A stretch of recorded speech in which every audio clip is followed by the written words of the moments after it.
반갑습니다, 여러분. 한 주간 평안하셨습니까? 오늘은 제20강 남편과 아내의 역할에 대해서 같이 한번 살펴보겠습니다. 오늘 강의는 남편과 아내의 역할인데요. 이 강의는 제가 결혼 예비학교 때 청년들에게 강의했던 그런 내용들을 토대로 해서 여러분과 함께 나누려고 합니다. 청년들이 들으면 가장 좋겠다 하지만 일반 우리 기존 성도님들도 남편과 아내에 주신 성경적인 명령을 다시 한번 재정립해 본다라는 그런 개념에서 들으시면 아주 좋으리라 생각합니다. 자, 우리가 나침판이 있죠. 방향을 잡아주는 나침판. 이 나침판이 가리키는 북쪽, 그 북쪽을 쭉 따라서 올라가면 북극을 딱 만날까요? 따라가면 만나야 정상일 것 같은데 사실 이 북극으로 딱 도착하지는 않습니다. 북극은 지구의 제일 꼭대기라고 말할 수 있죠. 결코 변하지 않는 고정된 자리에 있습니다. 그렇기 때문에 우리는 이 북극성이 있고 북쪽 지역을 진북, 진짜 북쪽이라고 부릅니다. 지도를 그리는 사람들은 이 고정된 위치를 기초로 해서 기준으로 해서 모든 걸 그리겠죠. 그렇지만 나침판이 가르치는 북쪽, 그 북쪽을 자북이라고 말합니다. 여기 자자는 자석 자자, 자성 자자를 나타내는데요. 나침판이 가르치는 북쪽이라는 말입니다. 현실적으로 이 자북은 진북으로부터 한 2,000km 떨어진 들판에 우리를 가르쳐 준다, 이끈다라고 합니다. 모든 파일럿들이 그리고 항해사들이 이 나침판을 따라가면 이 진북과 자북의 차이 때문에 미세 조정을 해야지만 옳고 바른 길로 갈 수 있다고 합니다. 그렇지 않으면 몇 천 킬로 떨어진 엉뚱한 자리에 도달할 수가 있게 되겠지요. 이런 진북과 자북의 차이를 항해사들과 항공조종사들이 조종해야 하는 것처럼 그 차이가 있는 것처럼 결혼에 대해서 부부의 생각 차이도 여전히 진북과 자북처럼 우리에게 존재한다라는 사실입니다. 결혼이라고 말하면 보편적으로 그림이 이렇게 그려지죠. 사랑하는 남녀가 서로 만나서 함께 사는 것, 이걸 우리는 결혼이라고 기본 정의합니다. 그러나 결혼은 그렇게 단세포적인 이해만 가지고 결혼을 정의하기에는 결혼이라는 함수가 굉장히 고차원적인 함수를 가지고 있는 거죠. 청년들의 머릿속으로 그려지는 결혼은 사실 진짜 결혼의 빙산의 일각에 지나지 않는다는 거죠. 진짜 결혼은 결혼에 들어가 봐야 알 수 있습니다. 북극의 빙산들이 바람의 방향과 반대 방향으로 빙산이 움직일 때가 있습니다. 아니, 바람이 이렇게 부는데 어떻게 빙산이 이쪽으로 움직일 수가 있지? 그건 빙산은 더 많은 부분을 바다 속에 담고 있는데 이건 바람의 영향이 아니라 해류의 영향에 더 영향을 강하게 받기 때문에 바람 방향 반대로도 흘러가게 되는 겁니다. 바람 방향보다 해류 방향이 더 중요한 게 된다는 말이죠. 마찬가지로 우리가 결혼에 대해서 단편적으로 이해를 가지고 있는 우리의 단편적 이해의 방향과 결혼이라는 실질적인 방향이 언제나 일치하지는 않습니다. 현실적으로 다른 방향으로 우리를 인도할 때가 있다는 말입니다. 그러면 왜 우리가 생각하는 결혼이 진짜 북쪽, 진북이 아니라 가짜 북쪽, 자석의 북쪽, 자북일 수밖에 없을까요? 결혼을 경험해 본 적이 없는 청년들로서는 결혼에 대한 정보를 얻을 수 있는 곳이 두 군데가 있습니다. 하나는 자신이 속한 원가정, 부모님과 자신이 속한 원가정에서 결혼에 대한 이해의 기초를 얻을 수 있고요. 또 하나는 정보 매체를 통해서 얻는 정보, 그것이 결혼에 대해서 갖는 청년들의 두 가지 정보망일 겁니다. 건강하고 행복한 원가정을 가지고 있는 사람은 그가 그리는 가정상 역시 자신의 건강한 모습을 보고 자랐기 때문에 그가 그리는 가정상도 건강한 모습으로 그려질 확률이 높겠죠. 그러나 그가 자란 원가정이 왜곡되어지고 상처와 아픔뿐인 그런 가정에서 자랐다면 그 사람이 그리는 결혼, 가정이라는 상은 아마도 왜곡되어 있을 확률이 다른 사람보다 훨씬 더 높아질 겁니다. 예전에 TV 광고에 이런 광고가 있었죠. 침대는 가구가 아닙니다. 과학입니다. 이런 광고 카피를 여러분 기억하실 겁니다. 이것 때문에 초등학생이 학교에서 치는 시험에 침대가 가구냐라는 질문에 아니라고 답했다라고 하는 우스갯스러운 이야기가 있죠. 왜냐하면 그가 배운 학교에서는 가구라고 말할지 모르지만 그가 광고를 통해서 세뇌되어진, 인식되어진 건 침대는 가구가 아닙니다 라는 게 인식되어졌기 때문이죠. 이처럼 학교에서 배우는 것보다 매체의 힘이 월등하게 강하기 때문에 매체를 통해서 배우는 결혼관이 우리 청년들을 더 강하게 사로잡고 있기 마련입니다. 그러다 보니 이 영화나 매체를 통해서 전달되어지는 결혼에 대한 옛날에 이런 영화가 있었죠. 결혼은 미친 짓이다. 바람난 가족. 이런 영화들이 우리에게 강한 영향을 미치면서 결혼은 지루하고 힘든 일이며 나를 파괴하고 구속하는 것처럼 인식되어져서 하지 말아야 될 일처럼 인식하는 청년들이 꽤 많이 있습니다. 그건 매체를 통해서 잘못된 거짓 정보가 그의 상을 삐뚤게 했기 때문에 그런 일이 벌어지는 거죠. 여러분, 결혼은 결단코 미친 짓이 아닙니다. 이 결혼이야말로 매체가 이런 생각이야말로 결혼에 대해 아주 우리에게 잘못된 정보를 가져다 주는 진북으로 이끄는 게 아니라 자북, 잘못된 방향으로 이끌어가는 것일 수밖에 없다는 거죠.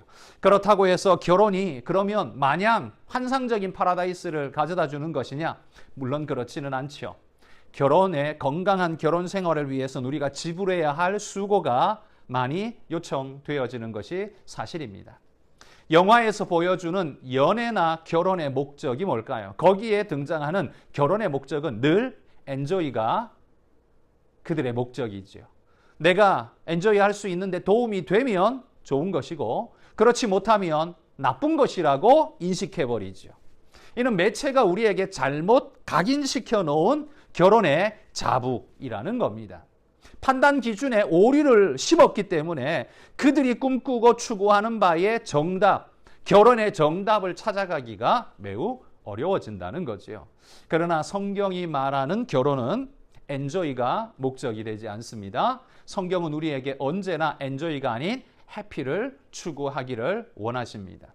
여러분, 이 편안한 것과 평안한 것의 차이를 아시죠? 편안한 것과 평안한 것은 분명히 차이가 있습니다. 마찬가지로 엔조이와 해피 또한 차이가 뚜렷한 것입니다. 엔조이에는 고통이나 인내라는 단어가 어울리지만 그러나 해피라는 단어에는 고통과 인내까지도 품어내는 그 안에 의미 지어지는 그런 일이 되어진다는 거죠. 자, 그러면 매체를 통해서 우리 청년들이 우리 정보를 얻게 되는 결혼에 대한 정보가 자북이라면 그러면 결혼의 진짜 진북은 무엇일까요? 자, 이를 알아가기 위해서 결혼이라는 걸 먼저 생각해 봅시다. 결혼은 앞에서 제가 강의한 것처럼 하나님이 만드신 것입니다.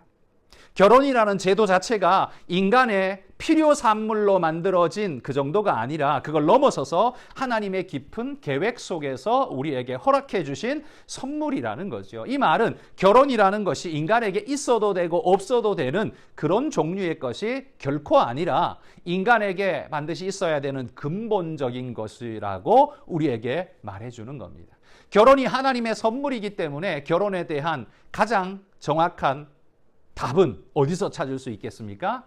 바로 성경에서 찾을 수 있습니다. 하나님께 물어야 한다는 겁니다. 그 물음에 대한 가장 눈에 보이는 선명한 답으로 성경이라는 걸 우리에게 주셨다는 말입니다. 자, 이 부분에 대해서는 제가 18강 가정의 성경적 의미 강의에서 자세히 설명을 했기 때문에 여러분 18강 강의를 참조해 주시기를 바랍니다. 자, 정리 한번 해봅시다. 자, 인간을 만드신 분이 하나님이시기 때문에 우리의 성품과 욕구를 누구보다 잘 아시는 분이 누굽니까? 하나님이시죠. 그렇게 아시는 하나님이 우리를 위해서 결혼이라는 제도를 만들어서 주셨다는 것. 그렇기 때문에 행복한 결혼을 추구하기 위해서는 하나님께서 말씀하시는 결혼의 상을 우리도 가지고 따라가야 행복한 결혼의 골인할 수 있고 아름다운 에덴 동산을 만들 수 있다는 겁니다. 그러니까 결혼이라는 걸 단순히 너랑 나랑 좋으니까 그냥 같이 한번 살아보자 라는 도전적인 어떤 게 아니라 하나님이 인간을 위해서 마련해 주신 가장 큰 선물, 그것은 결혼하여 함께 살아가면서 하나하나 양파처럼 껍질을 벗기듯 양파처럼 그 기쁨과 행복과 깊이를 점점 더 알아가도록 하나님께서 우리를 위해 주신 놀라운 선물이라는 겁니다. 여러분, 그러므로 영화나 사람들의 매체, 유튜브에서 말하는 그런 매체를 통한 자북을 따라가지 말고 성경이 말하는 결혼의 진북을 향해 따라가시는 그런 여러분들이 되셔야 진짜 행복한 가정생활, 아름다운 인생이 될 수 있다는 것 기억해 주시기 바랍니다. 자, 그러면 오늘 우리의 핵심 주제인 남편과 아내의 역할에 대해서 한번 살펴보도록 합시다. 먼저 성경 한 구절 읽어보겠습니다. 고린도전서 7장 4절 말씀입니다. 아내가 자기 몸을 주장하지 못하고 오직 그 남편이 하며 남편도 이와 같이 자기 몸을 주장하지 못하고 오직 그 아내가 하나니. 자, 여기 부부관계에 대한 사도 바울의 명령이 우리에게 전달되어지고 있죠. 행복한 결혼이란 뭐냐? 이 원리, 이 방금 말씀하신 이 성경의 원리를 지켜가는 것이다. 이렇게 우리는 이해해야 합니다. 결혼이 행복해지려면 나에게 그를 맞추려고 조각하고 깎아내고 압박하는 게 아니라 나를 그에게 맞추는 것. 그게 바로 성경이 말하는 결혼의 아름다운 행복의 길이라는 겁니다. 이 진리는 현대인들의 사고방식에는 맞지 않는 정말 고루한 이야기다, 이렇게 말할지 모릅니다. 그래서 잘 받아들여지지 않는데요. 성경은 이 진리를 따라서 갈 때에 그 가정이 행복할 수 있다라고 말합니다. 그러면 우리가 왜 남편에게 혹은 아내에게 도대체 어떻게 맞출 수 있을까요? 해달라는 거 잘 해주면 그러면 그게 다 맞는 것이 되느냐? 그건 아니죠. 우리는 우리가 뭘 구해야 하는지도 사실 잘 모르고 욕구를 따라 그냥 표피적인 것들을 요구하게 되어 있습니다. 그러므로 성경이 남편과 아내에게 요청하는 바가 무엇인지 성경을 통해서 깊이 한번 들여다보는 것이 중요한 일입니다. 자, 그러면 성경이 부부 각자에게 요청하는 역할이 무엇인지 한번 살펴보도록 합시다. 이 역할은 특권이나 지위를 나타내는 우월한 값을 주는 게 아니라는 사실을 먼저 기억하시기를 바랍니다. 역할은 특권이나 지위, 값의 위치에 어떤 것, 무기를 주는 게 아니라요. 이 가정이라는 이 공동체 하나를 아름답게 만들어 가기 위한 팀워크를 위한 기능으로 주신 것이다. 이렇게 이해하는 것이 옳습니다. 그러니까 이건 특권, 권한, 권력 이런 의미가 아니라 기능, 네가 그걸 맞추기 위해서 하나님이 너에게 명령하시는 어떤 역할, 바로 그걸 말씀하는 것이라는 거죠. 이 역할은 하나님의 온전한 설계도의 일부분이다. 이렇게 이해하시면 옳을 것입니다. 자, 먼저 부부의 역할 이해를 잘 하기 위해서 먼저 두 개의 단어를 이해할 필요가 있습니다. 핵심 역할과 핵심 반응이라는 두 단어를 정의할 필요가 있습니다. 핵심 역할이 뭐냐? 그건 결혼 관계를 보다 아름답게 이루어가기 위해서 하나님께서 남편 혹은 아내에게 주신 필수적으로 해야 하는 역할, 사명, 그걸 핵심 역할이라고 하는 겁니다. 너 그거 꼭 해야 돼. 그걸 해야 아름다운 가정을 이룰 수 있어. 바로 이런 것으로 주신 것이 핵심 역할이라는 거예요. 네가 할 수 있는, 해도 되는, 네가 가진 무기, 권한, 그런 의미가 아니라 네가 해야만 이 가정이 건강할 수 있는 정말 중요한 역할이 있어. 바로 그게 핵심 역할이라는 거고요. 핵심 반응은 뭐냐 하면 배우자가 가정과 나를 위해서 핵심적인 역할을 잘 이행할 수 있도록 상대방은 그가 그 일을 잘할 수 있도록 적절한 반응을 보여줘야 그가 핵심 역할을 잘할 수 있어요. 그래서 그가 핵심 역할을 잘할 수 있도록 만들어주는 상대방 배우자가 반응해야 하는 핵심적 반응. 그게 바로 핵심 반응이라는 겁니다. 그러니까 핵심 역할과 핵심 반응이 잘 맞아떨어질 때 아름다운 가정이 될 수 있겠죠. 도대체 그게 무엇일까? 바로 그걸 한번 살펴보자는 겁니다. 자, 그러면 첫 번째로 하나님께서 남편에게 주신 핵심적인 역할은 무엇일까? 너는 그 기능을 잘 감당해야 건강한 가정, 아름다운 가정을 만들 수 있어 라고 하시는 핵심적 역할이 뭘까? 그건 바로 남자에게는요, 섬기는 지도자의 역할을 그의 역할로 주셨습니다. 자, 한 구절, 두 개 구절 읽을 텐데 먼저 에베소서 5장 23절 말씀 한번 읽어봅시다. 이는 남편이 아내의 머리됨이 그리스도께서 교회의 머리됨과 같음이니 그가 친히 몸의 구주시니라. 또 한 구절요. 고린도전서 11장 2절과 3절 말씀입니다. 너희가 모든 일에 나를 기억하고 또 내가 너희에게 전하여 준 대로 그 유전을 너희가 지킴으로 너희를 칭찬하노라. 그러나 나는 너희가 알기를 원하노니 각 남자의 머리는 그리스도요 여자의 머리는 남자요 그리스도의 머리는 하나님이시라. 자, 이 두 개의 읽은 구절에 보면 공통적인 단어가 있죠. 머리라는 단어가 나옵니다. 이 머리라는 이건 리더십을 이야기하는 것이기도 한데요. 이 말씀에 따르면 하나님이 남편에게 섬기는 지도자, 리더십을 허락하셨다라는 걸 우리가 볼 수 있죠. 이 남편에게 이 리더십 머리 되게 하셨는데 그런데 이 머리 됨의 모델을 먼저 제시하셨습니다. 남편은 가정에 머리가 되어야 되는데 부부의 머리가 되어야 되는데 그 중에서도 누구의 모델을 닮은 머리가 되어야 하느냐? 성경이 분명히 말합니다. 그리스도를 모델로 삼고 따라가야 한다라고 말합니다. 남편의 역할은 예수님처럼 하는 것입니다. 그럴 때 온전한 남편, 아름다운 남편이 되는 겁니다. 그러므로 남성의 머리됨이 그리스도의 리더십을 닮아야 된다는 걸 남성들이 먼저 이해해야 합니다. 섬기는 지도자라고 해서 지도자의 포커스가 있어서 내가 권세가 있어, 하나님이 나에게 권세를 주셨어 이렇게 말하는 건 이건 그리스도를 닮은 모습이 아니지요. 그렇게 주신 게 아닙니다. 그리스도께서 교회를 위해 자기를 희생하여 드리는 것처럼 오로지 사랑에 자기를 내어 던지는 귀하고 아름다운 희생적인 섬김의 리더자가 되라. 그게 바로 하나님이 남편에게 주신 역할이라는 겁니다.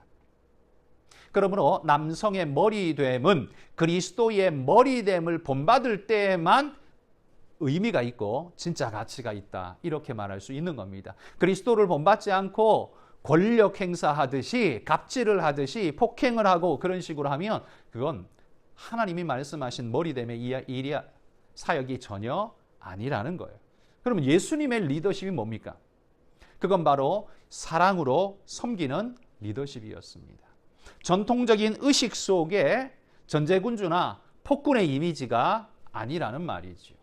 부모가 자식을 위해서라면 부모와 자식 관계의 리더십은 부모에게 있죠. 그렇지만 리더십을 부모가 가졌다고 해서 부모가 마음대로 함부로 하지 않습니다. 오히려 리더십을 부모가 가졌기 때문에 자식을 위해서 자발적인 수고와 희생과 헌신을 아끼지 않는 모습을 보여줍니다. 남편의 리더십도 바로 그런 모습이어야 한다는 거지요.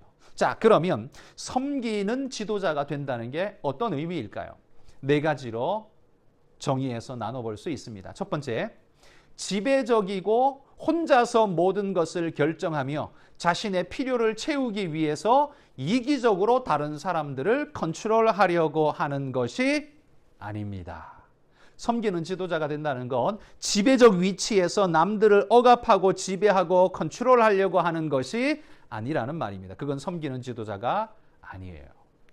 두 번째는 남편은 가족이 나아가야 할 그 방향에 대해서 전체적인 책임을 지고 아내와 가족을 필요를 채우기 위해서 아내와 가족의 필요를 채우기 위해 솔선수범하는 모습이 바로 섬기는 지도자가 된다는 의미입니다.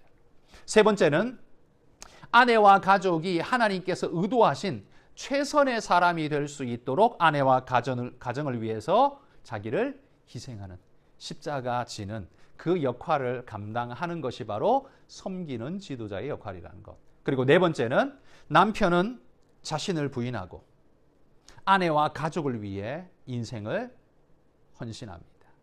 그럼 자기는 지워지느냐? 아니요.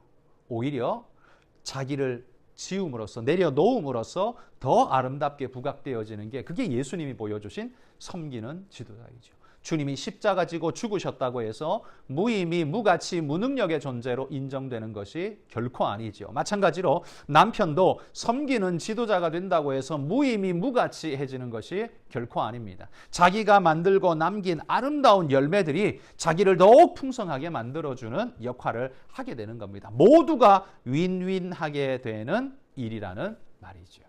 자, 그러면 이게 남자에게 주어진, 남편에게 주어진 핵심의 역할이라면 남편이 이런 역할을 잘 감당할 수 있도록 아내는 어떤 반응을 보여줘야만 할까요? 이게 아내의 핵심 반응입니다. 자, 성경에는 아내가 보여야 할 핵심 반응이 뭐냐? 그건 복종이다. 이렇게 말하고 있습니다. 복종이라는 단어가 굉장히 우리 귀에 거슬리는 단어 아닙니까? 그러나 우리가 생각하는 그런 개념의 복종을 요구하고 있는 것이 아닙니다. 우리가 생각하는 복종은 이 기본 베이스가 주종관계이기 때문에 그렇죠. 그래서 이걸 받아들이기가 굉장히 껄끄럽습니다. 불편합니다. 그러나 부부관계는 주종관계가 아니죠.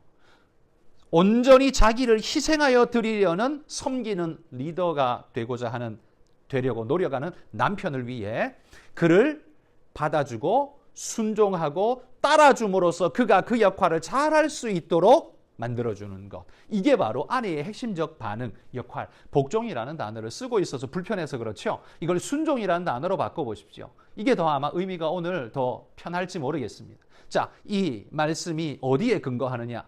에베소서 5장 22절에서 24절을 한번 읽어봅시다. 아내들이여 자기 남편에게 복종하기를 주께 하듯 하라. 이는 남편이 아내의 머리됨이 그리스도께서 교회의 머리됨과 같음이니 그가 친히 몸의 구주시니라. 그러나 교회가 그리스도에게 하듯 아내들도 범사에 그 남편에게 복종할지니라. 여러분, 남편도 그리스도께서 교회를 위해 자기를 희생하듯 섬기는 지도자의 역할을 하라. 이게 핵심 역할이었어요. 그런데 그 핵심 역할에 상응하는 아내의 핵심 반응은 남편이 그 역할을 잘할 수 있도록 핵심 반응은 순종하고 잘 따라주라는 겁니다. 그럴 때 이 남편은 더 아름다운 모습으로 일꾼으로 세워질 수 있다는 말이죠. 성경이 말하는 복종의 의미는 남편이 가정의 지도자 역할을 잘할 수 있도록 아내가 돕는 배필의 역할을 잘하라. 이게 복종의 의미입니다. 아내가 복종하는 건 힘이 약해서 혹은 권위가 없어서 그런 것이 아니라 하나님이 정하신 창조의 질서를 인정하기 때문에 그 남편을 든든히 세우기 위해서 우리는 순종이라는 핵심 반응을 통해서 그를 세워주는 겁니다. 불완전한 그가 온전할 수 있도록 돕는 배필의 역할, 그걸 핵심 반응, 순종을 통해서 그 일을 하게 한다는 거죠. 복종이란 열등하여 아첨하는 행동이 아니라 소신을 가지고 내조하는 바로 그 행동입니다. 만물은 하나님이 주신 권위와 이 권위에 대한 인정으로 서로 조화를 이루고 있습니다. 꽃은 땅의 권위를 인정하고 복종합니다. 거기에서 피어나고 거기에 생명의 기초를 얻습니다. 바다는 땅의 권위를 침범하지 않고 늘 그 경계를 지켜줍니다. 그럼으로써 하나님의 창조의 영광을 드러내는 겁니다. 하늘은 하늘대로, 바다는 바다대로 각각에게 주어진 역할을 인정하고 받아들이는 것, 그게 바로 복종이라는 말이에요. 그런 의미에서 아내가 남편에게 복종하라는 의미도 바로 그런 의미에서 하나님의 창조의 역사를 아름답게 이루어내도록 복종하라라는 표현을 쓰고 있는 겁니다. 자, 그런데 이 복종이라는 것 쉽지 않죠. 우리가 왜 이 복종이라는 걸 하기가 힘듭니까? 아니, 그거보다 좀 불편하니까 순종이라고. 순종하기가 왜 이렇게 힘든 겁니까? 그건 이 단어가 가지고 있는 부정적 인식 때문에 그렇습니다. 이 복종이란 단어는 예속된 보잘것없는 존재, 마치 이런 존재가 해야 될 일처럼 우리에게 인식을 주기 때문에, 그렇기 때문에 아내가 그걸 하는 건 몹시도 자존심 상하는 일이 될 수밖에 없는 겁니다. 그러나 주님이 성부 하나님께 복종하신 것은, 그래서 십자가를 지신 것은 결코 보잘것없는 존재이기 때문에, 힘없는 존재이기 때문에 그 일을 하신 것이 아닙니다. 그건 그분에 대한 인정과 믿음과 신뢰가 있기 때문에 자발적으로 십자가를 지고 적극적으로 올라가신 모습, 그게 주님의 모습이죠. 기독교 가정에서 아내는 남편이 어떤 남자 정도로 이해되면 안 됩니다. 세상은 그렇죠? 저 남자. 그러나 성경은 하나님께서 짝지어 주신 특별한 존재라고 인식할 것을 우리에게 명령하고 있는 겁니다. 자, 우리가 복종이라는 단어가 불편한, 그래서 잘 따를 수 없는 첫 번째 이유는 그 단어의 부정적 인식 때문이라고 했습니다. 그리고 성경이 아내에게 말하는 복종은 사회적인 그런 복종 개념의 차원을 넘어선다라고 이야기를 했어요. 자, 두 번째, 그러면 왜 우리가 복종하기 힘든가? 그건 상대방이 섬김의 대상이 아니라 경쟁의 대상이라고 여기기 때문에 내가 복종하기 힘듭니다. 경쟁의 대상인데 내가 복종한다? 그건 이미 패배자의 모습이고 실패자의 모습처럼 인식되어져 버리는 거지요. 경쟁자는 빈 곳을 채워주고 약한 부분을 보충해주는 그런 사람이 아닙니다. 그것과 반대적인 역할을 하죠. 빈 곳이 있으면 공격하고 그 공간이 있으면 그 공간을 더 크게 만들어서 무너지게 만드는 게 그게 경쟁자의 역할입니다. 경쟁자는 이기기 위해서 상대방의 약점을 인정사정 없이 사용하고 이용하는 존재이지요. 경쟁하는 아내는 남편으로 하여금 보살피고 지지하고 아내의 필요를 채워지게 하는 그런 존재의 역할 못합니다. 이런 아내는 또한 남편으로 하여금 든든한 섬기는 바른 지도자로 설 수 있도록 격려하고 위로하고 세워주는 이런 역할 못합니다. 약점을 들고 파며 무너뜨려버리고 짓밟아버리고 네가 늘 그렇지 뭐 라는 식으로 짓밟아버려서 가정 파탄에 이르도록 만드는, 그게 마귀적인 방법이죠. 그러나 성경은 우리에게 부부는 경쟁의 대상이 아니다. 섬김의 대상이다. 그래서 네가 그를 복종, 섬겨준다, 헌신한다 라고 말할 때 그게 약해서 그런 것이 아니라 하나님의 축복으로 하는 것이다라는 걸 기억하라는 겁니다. 자, 세 번째로 왜 우리가 복종하기 힘드냐 하면 서로를 신뢰하지 못하기 때문에 복종하지 않습니다. 전폭적으로 신뢰한다면 나의 모든 것을 내맡기고 드리는 것에 주저하지 않을 겁니다. 그러나 분명히 알아야 하는 건 복종이란 아내의 핵심 역할이 아닙니다. 핵심 반응으로 준 겁니다. 저 남편이 핵심 역할을 잘 감당할 수 있도록 네가 핵심 반응으로, 반응은 보조적인 역할이잖아요. 반응으로 그를 이끌어줘라, 인도해줘라. 이것이 바로 하나님이 아내에게 주신 핵심적 반응이라는 겁니다. 그게 핵심적 역할로 그냥 굳어 있다면 그러면 굉장히 의기소침할 수 있겠지만 아니요. 그게 역할이 아니라 그게 아내의 반응이라는 겁니다. 그럼으로써 상대방이 핵심 역할을 잘할 수 있게 하는 겁니다. 그러므로 여러분, 남편은 아내의 복종이 핵심 역할이 아니라 반응일 뿐이기 때문에 남편은 아내에게 복종을 강요할 수 없습니다. 단지 아내의 자발적인 복종이 남편의 핵심 역할을 잘 감당할 수 있도록 돕는 역할을 하는 것일 뿐입니다. 그러면 둘 중에 뭐가 우선한 거냐? 이건 닭이 먼저냐, 달걀이 먼저냐의 질문하고 비슷하죠. 둘이 함께 되어질 때 가장 건강하게 되어지는 겁니다. 그러나 둘 다 기억하십시오. 한쪽이 조금 못한다 할지라도 포기하지 말고 적극적으로 해보십시오.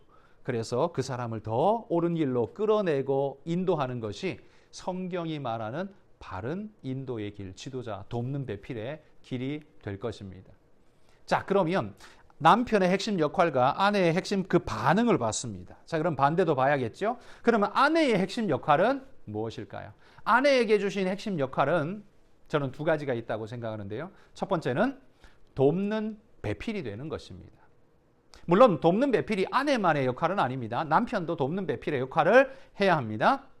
그것은 섬기는 지도자라는 형태로 남편에게 나타났었죠. 근데 아내에게는요, 돕는 배필의 역할을 주되게 하라고 명령하고 있습니다.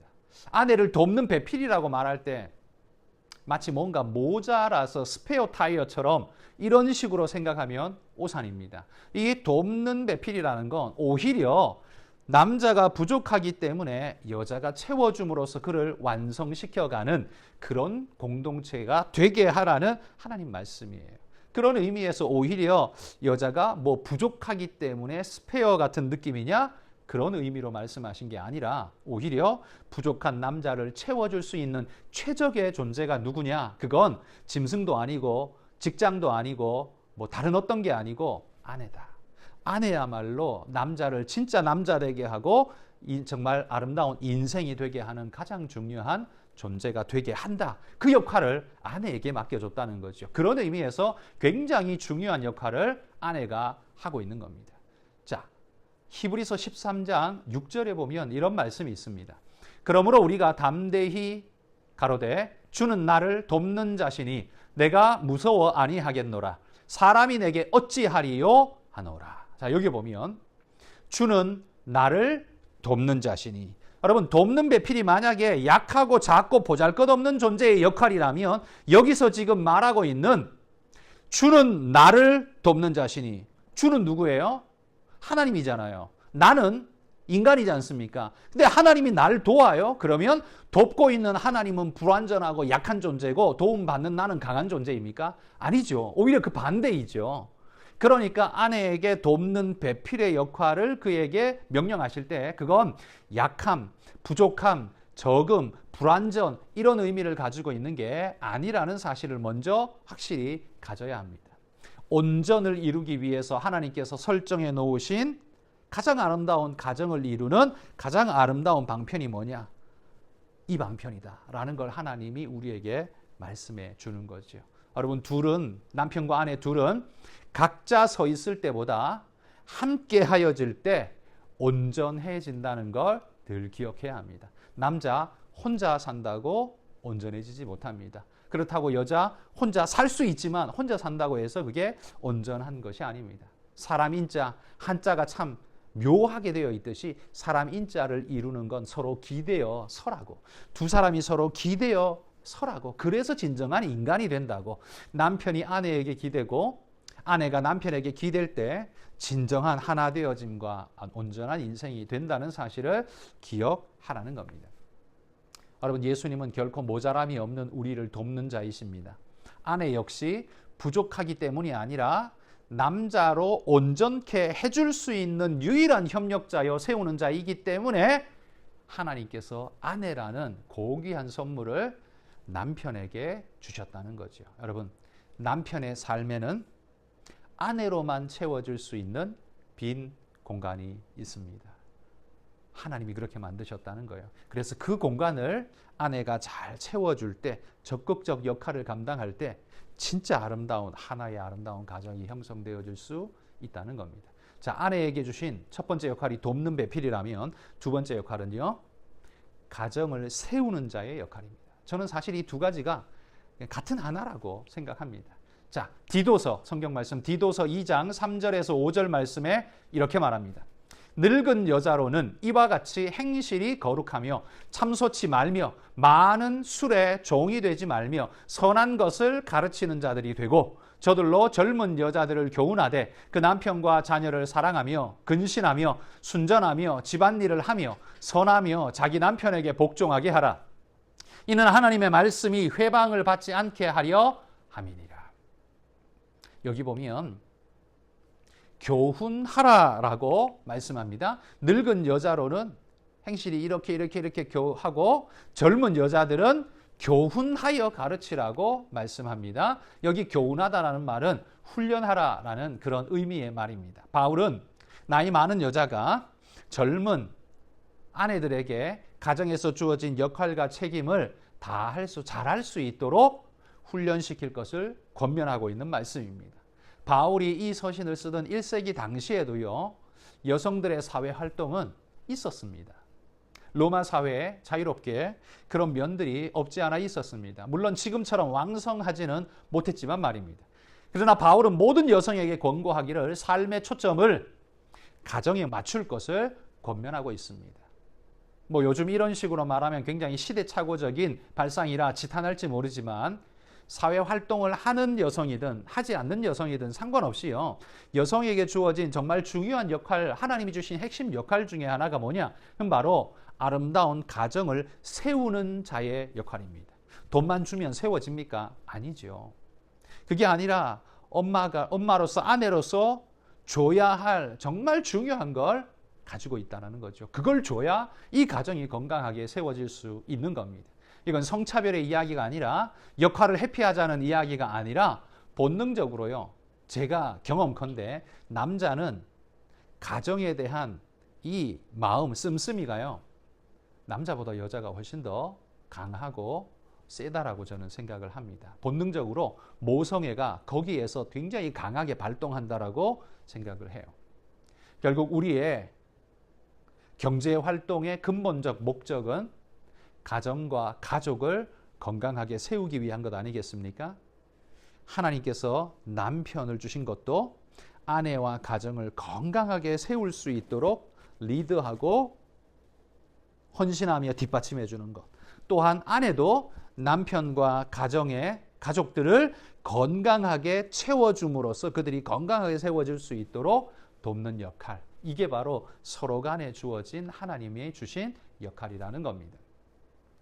여러분, 잠언서에 보면 이런 말씀이 있습니다. 잠언 17장 1절에 보면 마른 떡 한 조각만 있고도 화목하는 것이 육선이 집에 가득하고 다투는 것보다 나으니라 라고 말합니다. 이 말씀에 돈이 많은 것보다 화목한 것이 훨씬 낫다라고 말하죠. 현대 사회의 경제 구조가 우리로 하여금 집안일에 매여 있으면 무능하고 무가치하다고 여기도록 만들고 있지만 저는 그게 철저한 사탄의 속임수라고 생각합니다.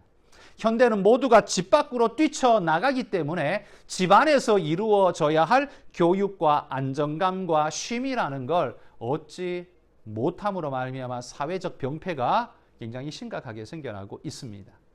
실상 사회에서 상처받고 때 묻어 온다 해도 가정이라는 울타리 안에서 치유받고 씻음받는다면 우리 사회는 충분히 정화할 수 있는 기회가 주어집니다. 그러나 가정에서 그런 일을 감당해 주지 못하기 때문에 사회는 정화되기가 쉽지 않고 계속적으로 점점 곪아가는, 썩어가는 일들이 일어나는 겁니다. 그러므로 여러분, 가정을 세우는 역할은 결탄코 하찮은 일이 아니며 가정만 세우는 게 아니라 사회를 세우는 일이 된다는, 하나님이 창조하신 세계를 세우는 일이 된다는 그 거룩한 뜻을 우리가 인식할 수 있기를 소망합니다.